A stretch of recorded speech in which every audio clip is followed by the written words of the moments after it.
Assalamualaikum warahmatullahi wabarakatuh.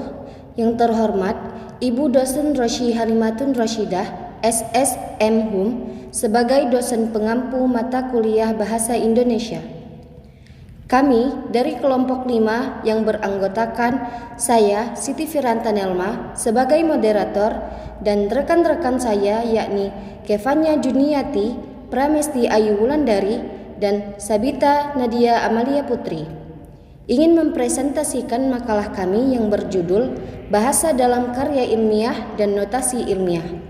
Selanjutnya akan dibacakan oleh Pramesti Ayu Wulandari. Kepada Wulan kita persilahkan.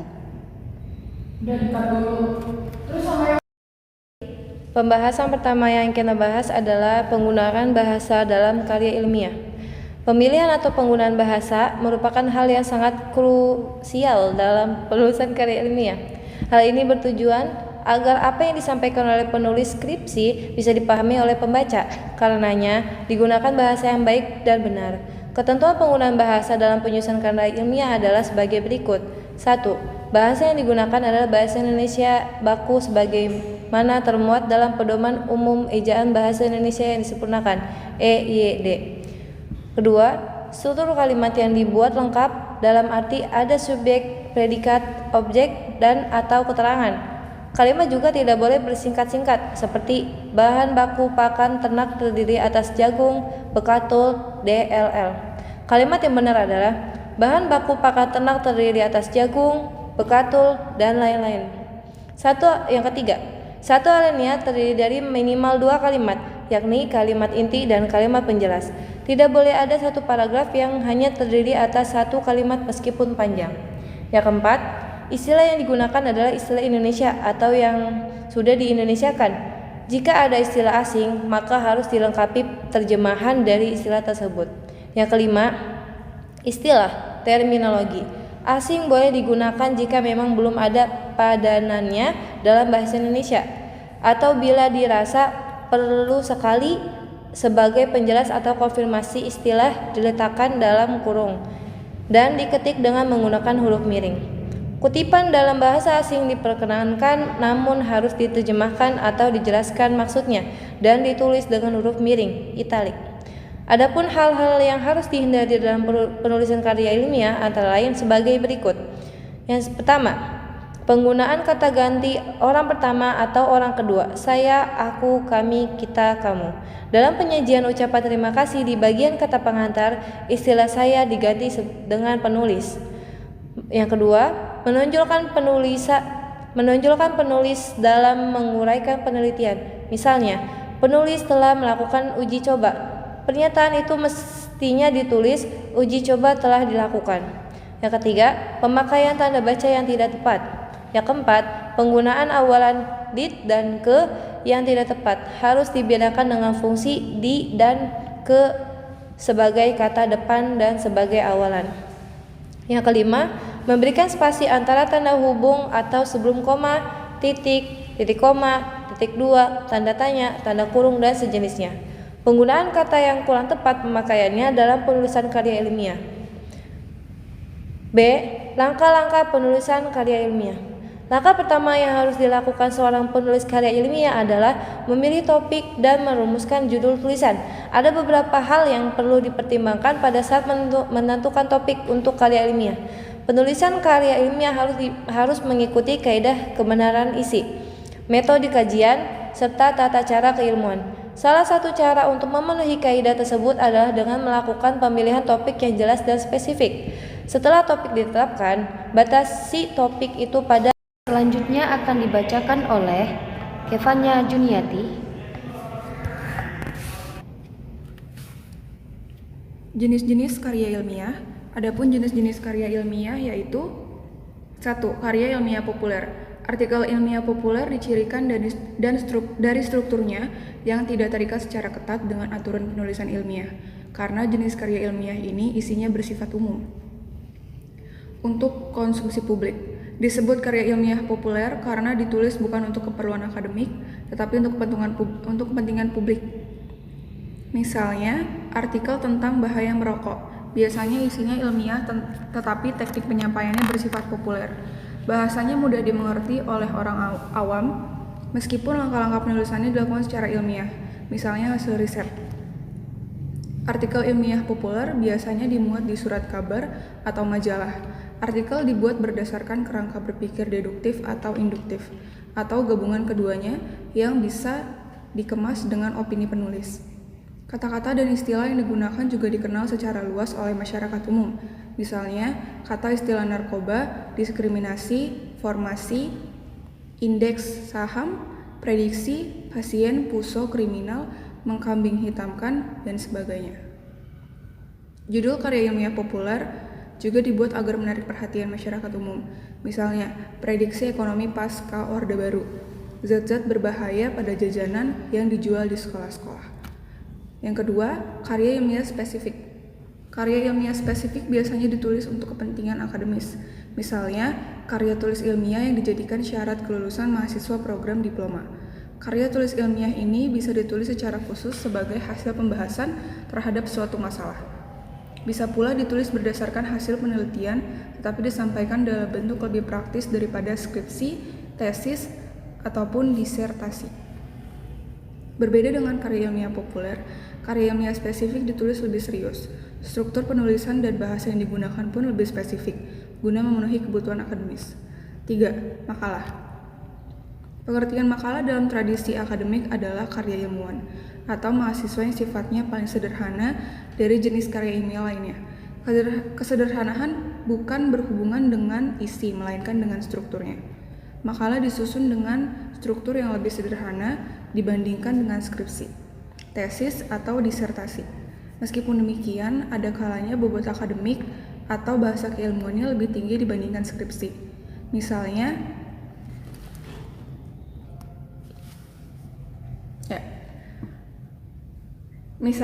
makalah yang dibuat oleh ilmuwan dibandingkan skripsi mahasiswa. Hal ini bergantung pada siapa yang menulis. 4. Kertas kerja. Kertas kerja adalah karya tulis ilmiah yang bersifat lebih mendalam daripada makalah dengan menyajikan data di lapangan atau kepustakaan yang bersifat empiris dan objektif. Kertas kerja pada prinsipnya sama dengan makalah. Kertas kerja dibuat dengan analisis lebih dalam dan tajam. Kertas kerja ditulis untuk dipresentasikan pada seminar atau lokakarya yang biasanya dihadiri oleh para ilmuwan. Pada kegiatan ilmiah tersebut, kertas kerja dijadikan acuan untuk tujuan tertentu. Bisa jadi, kertas kerja dibantah oleh para peserta karena lemah, baik dari sudut analisis, empiris ketepatan masalah, analisis kesimpulan, atau kemanfaatannya.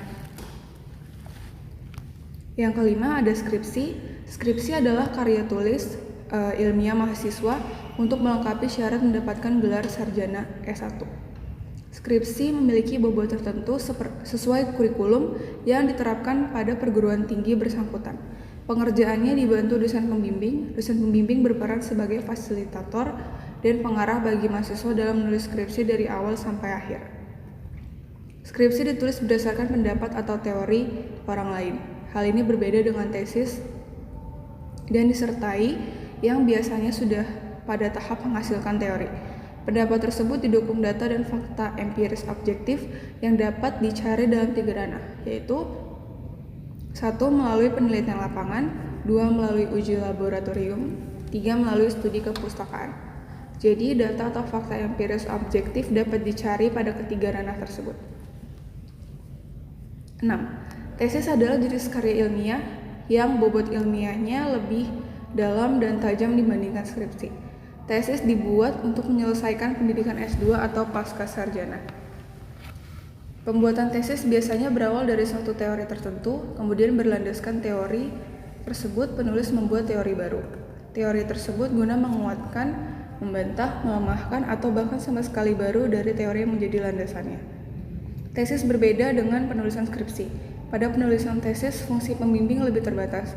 Mahasiswa dituntut untuk secara mandiri membuat perencanaan, merumuskan masalah, masuk ke situs penelitian, menggunakan instrumen, mengumpulkan dan menjanjikan data, menganalisis, sampai mengambil kesimpulan dan rekomendasi.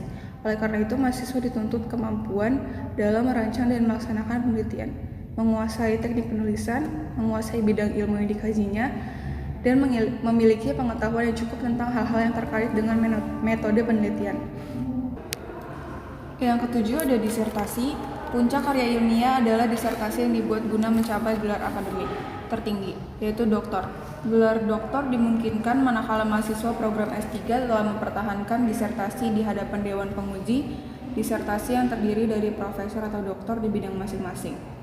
Disertasi ditulis berdasarkan metodologi penelitian yang mengandung filosofi keilmuan yang tinggi. Mahasiswa S3 harus mampu secara mandiri, tanpa bimbingan, menentukan masalah, berkemampuan berpikir abstrak, serta menyelesaikan masalah praktis. Disertasi memuat penemuan-penemuan baru, pandangan baru yang filosofis, teknik atau metode baru tentang sesuatu sebagai cerminan pengembangan ilmu yang dikaji dalam taraf yang tinggi.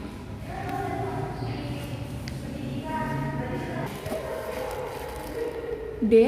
Bagian-bagian karya ilmiah. Sebuah karya tulis ilmiah secara umum terbagi dalam dua bagian, yaitu bagian pelengkap dan bagian inti.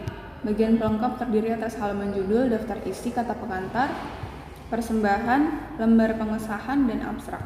Sedangkan bagian inti terdiri atas pendahuluan, kajian pustaka, metode, hasil pembahasan, dan penutup. Ada pula tambahan untuk bagian pelengkap seperti prakata, bedakan dengan kata pengantar, daftar, tabel atau skema, bibliografi, dan lampiran. Adapun penjelasannya sebagai berikut. A. Pendahuluan. Bagian pendahuluan berisi gambaran tentang topik penelitian yang hendak dibahas. Bagian ini terdiri atas beberapa subbagian yang pada umumnya terdiri atas latar belakang masalah, rumusan masalah, tujuan penelitian atau penulisan dan manfaat penelitian. 3. Latar belakang masalah. Bagian ini menguraikan fakta dan informasi yang menjadi alasan mengapa penelitian perlu dilakukan dan mengapa penulis tertarik dengan objek yang diteliti. Bagian ini mencerminkan kepekaan penulis dalam memperhatikan fenomena-fenomena yang mutakhir di bidang yang sedang dikaji. Tidak jarang sebuah makalah atau skripsi mendapat respon yang baik dari pembaca atau peminatnya karena membahas topik-topik yang sedang aktual di masyarakat dan informasinya dibutuhkan banyak orang. B. Rumusan dan batasan masalah. Berdasarkan fenomena yang menjadi daya tarik dan dijelaskan pada bagian latar belakang, penulis harus secara eksplisit mengemukakan masalah yang hendak dikaji. Pada bagian ini, penulis perlu mengemukakan butir-butir masalah yang menjadi fokus kajian, karena pada bagian latar belakang biasanya hal itu belum disampaikan. Pada umumnya, rumusan masalah disampaikan dalam kalimat tanya. Kalimat tanya yang digunakan hendaknya operasional. Artinya dapat dijawab atau dikerjakan dan keberhasilannya dapat diukur dengan mudah. Hindari kalimat tanya yang tidak jelas dan keberhasilannya sulit diukur. Misalnya, akankah ampas tahu berpengaruh terhadap percepatan tumbuh kembang ternak? Kalimat tanya seperti itu sulit diukur keberhasilannya karena kata tumbuh kembang tidak operasional.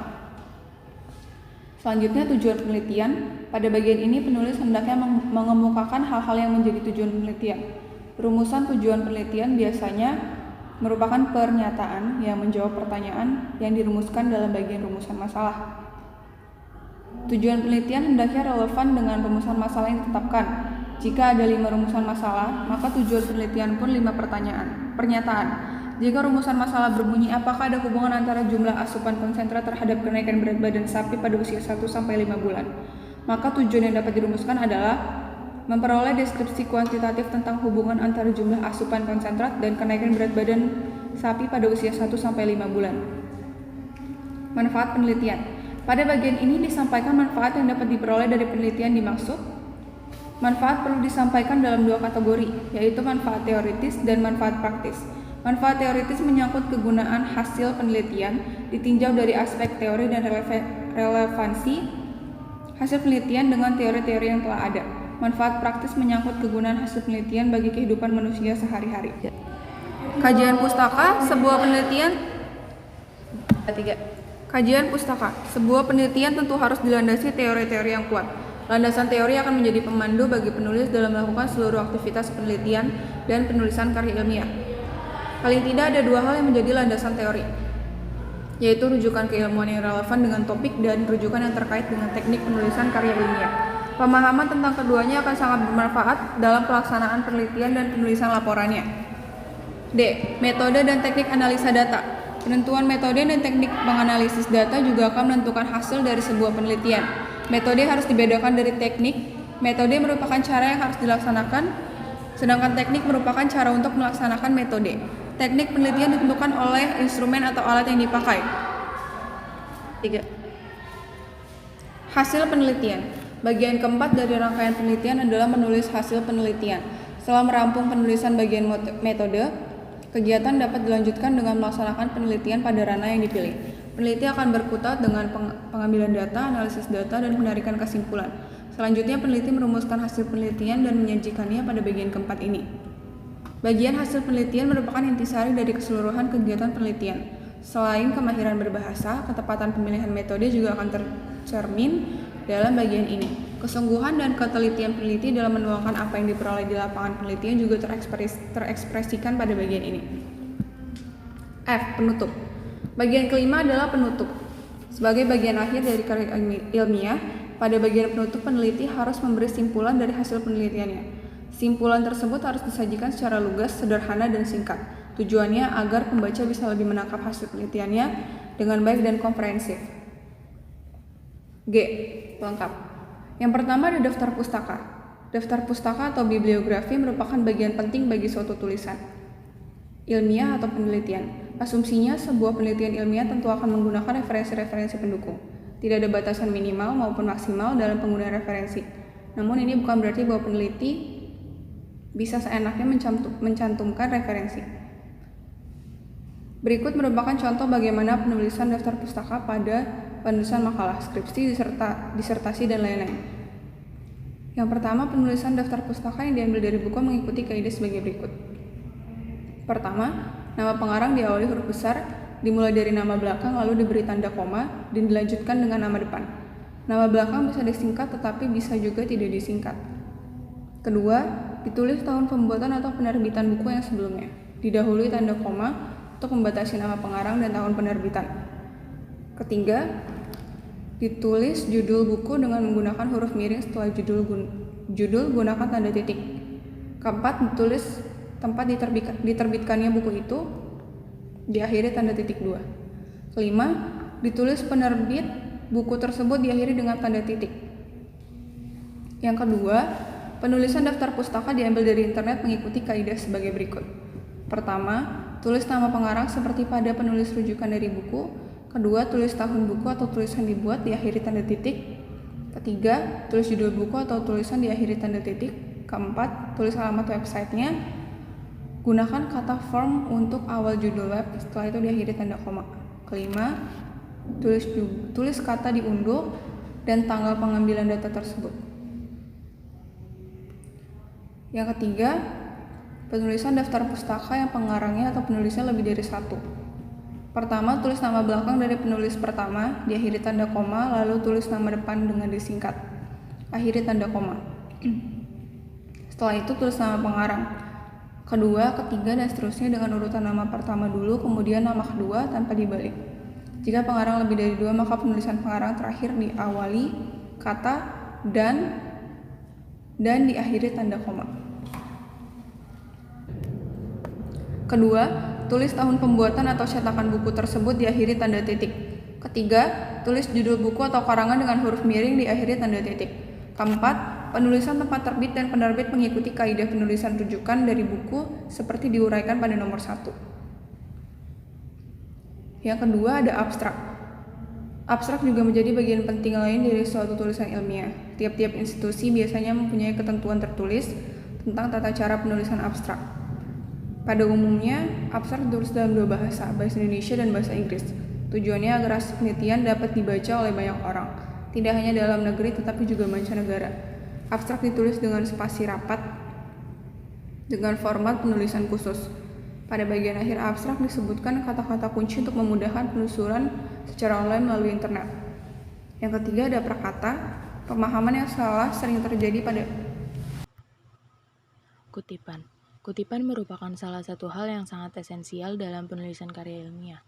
Dalam penulisan karya ilmiah, baik itu makalah, skripsi, tesis, disertasi, maupun penelitian yang dilakukan oleh seorang penulis, sudah tentu mengutip dari buku atau karya orang lain. Ketika menulis, pasti membutuhkan sumber dari berbagai referensi. Maka dari itu perlu diketahui bagaimana prinsip-prinsip yang benar dalam mengutip dari tulisan orang lain. Pada umumnya, kutipan harus sama dengan aslinya, baik mengenai susunan kata-katanya, ejaannya, maupun mengenai tanda bacanya. Kutipan secara umum ada dua macam, yaitu kutipan langsung dan kutipan tidak langsung. Kutipan langsung adalah pinjaman pendapat yang mengambil secara lengkap kata demi kata atau kalimat demi kalimat dari sebuah teks asli. Sedangkan kutipan tidak langsung adalah kutipan yang diambil dari salah satu sumber dengan menggunakan gaya bahasa dan pola penyajian ala penulis. Selanjutnya adalah penutup yang akan dibacakan oleh saya sendiri. Kesimpulan. Bahasa merupakan alat komunikasi yang digunakan untuk berinteraksi antar manusia. Namun, bahasa juga digunakan dalam penulisan karya ilmiah di mana penulis mengkomunikasikan ide serta gagasannya melalui sebuah tulisan. Ragam bahasa ilmiah hendaknya mengikuti kaidah-kaidah bahasa yang ada, guna menghindari ketaksaan atau ambiguitas makna. Kejelasan makna merupakan hal yang penting dalam menulis sebuah karya ilmiah. Oleh karena itu, karya tulis ilmiah tidak terikat oleh waktu, maka ragam bahasa yang digunakan hendaknya tidak bersifat kontekstual seperti halnya ragam bahasa jurnalistik. Tujuannya adalah agar karya tulis ilmiah tersebut dapat tetap dipahami oleh pembaca yang tidak berada dalam situasi atau konteks saat karya tulis itu dibuat.